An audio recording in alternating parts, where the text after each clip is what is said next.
आदरणीय हमारे कुंवर ठाकुर राजनर्तकियों, आज तुमने अपने इस कोकिल कंठ के द्वारा इस राज समाज के माध्यम से गीत की प्रस्तुति की है। तुम्हारा कहना है कि अगर राष्ट्र पर कोई भी समस्या आ जाए, बढ़िया है तुम हम हाथ न लगाओ, कौशल तुम्हारा यार काम बढ़िया है, थोड़ा इको कम कर दो। तो आज जो तुमने गीत प्रस्तुत किया, नृत्य प्रस्तुत किया, यह प्रशंसनीय है। क्यों प्रशंसनीय है? क्योंकि जो तुम्हारी भावना है ना, वो राष्ट्र के प्रति है और राष्ट्र प्रेम सर्वोपरि होता है। बहुत अच्छे लोग बैठे हुए, बहुत ध्यान देकर के सुने। अगर मान लीजिए राष्ट्र परतंत्र हो गया तो क्या होगा? हमारे हाथों पर हथकड़ियां पड़ी होंगी, पैरों पर बेड़ियां पड़ी होंगी और हम पड़े होंगे किसी कारागार में। कौशल क्या कहा, थोड़ी बंद कर दो। हाँ, इसको बंद कर दो, बहुत देर हो गया। हाँ, तो विचार करो, राष्ट्र प्रेम सर्वोपरि होता है। आज हमारा तुमसे कहना है कि तुम्हारी सच्ची निष्ठा है, तुम्हारी सच्ची भावना है, और क्या हम तुम्हारी प्रशंसा की प्रशस्ति में कुछ न कह सकेंगे? कहना पड़ेगा, क्योंकि राजा और प्रजा आज से नहीं, जब से सृष्टि का संचालन हुआ, माने युग युगांतर से, जन्म जन्मांतर से, कल्प कल्पांतर से राजा और प्रजा दोनों के संबंध अन्योन्याश्रित होते हैं। जैसे श्रोता और वक्ता एक दूसरे के पूरक होते हैं, उसी प्रकार से यदि राजा इस प्रजा से है तो प्रजा भी इस राजा से है। अगर आज तुम्हारा कहना है तो हम भी तुम्हारी प्रशंसा की प्रशस्ति में कहना चाहते हैं। व्यास जी, हमारा कहना है इनके लिए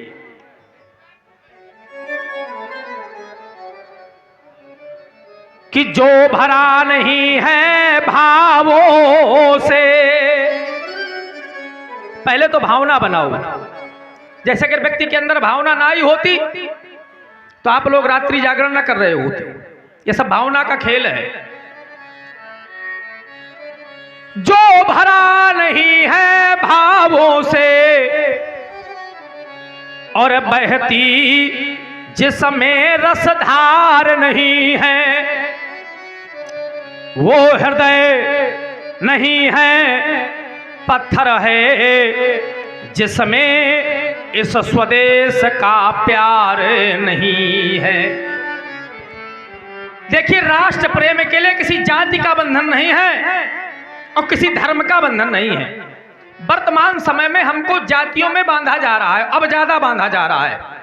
अभी ज्यादा समय नहीं, 20-25 वर्ष पहले आप लोग देखा करते थे कि देहातों में रात्रि के समय पर शीतकालीन दरवाजे दरवाजे पर आग का प्रबंध होता था। कम से कम 10-20 लोग बैठ करके एक जगह पर इकट्ठा हुआ करते थे। लेकिन अब मानवता हटती जा रही है और वैमनस्यता आती जा रही है। तभी तुम्हारा कहना है कि राष्ट्र प्रेम के लिए किसी जाति का बंधन नहीं है। अगर बटोगे तो कटोगे और एक रहोगे तो सुरक्षित रहोगे। हमारा तो कहना है कि अगर इस राष्ट्र में रहते हो तो किसी भी जाति के हो, किसी भी धर्म को मानने वाले हो, लेकिन हमें एक हो जाना चाहिए। अगर एक नहीं हुए तो धिक्कार है उनको, किनको? कि जो अन्न यहाँ का खाते हैं, अरे पीते हैं यहाँ का पानी, और जो इस देश के काम ना हुए वो बेकार। जवानी अन्न यहाँ का खाते हो, पीते हो यहाँ का पानी, तो फिर एक बार सब मिलकर बोलो हम हैं हिंदुस्तान। तभी तुम्हारा कहना है व्यास जी। और आप हमारी आदरणीय ध्वनि विस्तारक यंत्र के संचालक नेता साउंड। हमारा कहना है कि चाहे हिंदू हो या मुस्लिम और हो सिख ईसाई, पर एक बार सब मिलकर बोलो कि हम हैं भाई भाई। हमें एक हो जाना चाहिए। रही बात देखो तुम्हारी प्रशंसा की, तुम्हारी बड़ाई की, तो प्रशंसा उसी की होती है जो प्रशंसनीय होता है। और समाज में व्यास जी 3 लोगों को ही प्रशंसा मिलती है, जो पढ़ा लिखा है, संगीतज्ञ है और कला में प्रवीण है। इसको आचार्यों ने भी ब्रह्मवाणी में कहा है।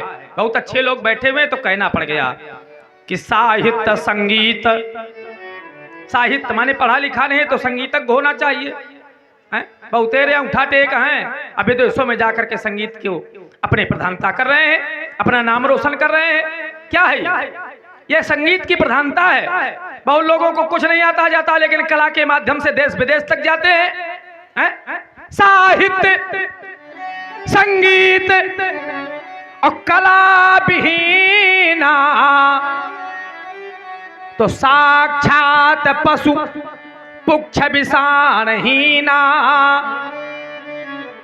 तृणम न खादन्नपि जीवमानः ततभागधेनम परम पशूनाम।